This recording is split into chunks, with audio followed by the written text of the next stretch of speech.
In a narration found in Jami' at-Tirmidhi, number 2012, the Holy Prophet Muhammad, peace and blessings be upon him, advised that thinking things through is from Allah, the Exalted, while being hasty is from the devil.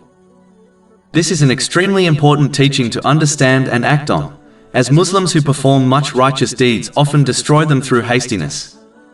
For example, they may utter some evil words in a fit of rage which may cause them to plunge into hell on Judgment Day.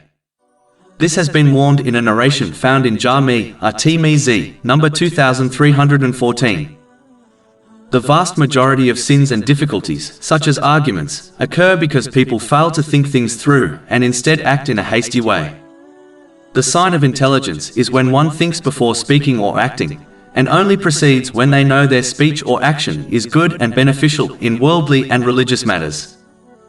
Even though a Muslim should not delay in performing righteous deeds yet, they should still think things through before performing them. This is because a righteous deed may receive no reward simply because its conditions and etiquettes have not been fulfilled because of one's hastiness. In this respect, one should only move forward in any matter after they have thought things through. The one who behaves in this manner will not only minimize their sins and increase their obedience to Allah, the Exalted, but they will minimize the difficulties they encounter, such as arguments, difficulties and disagreements, in all aspects of their life.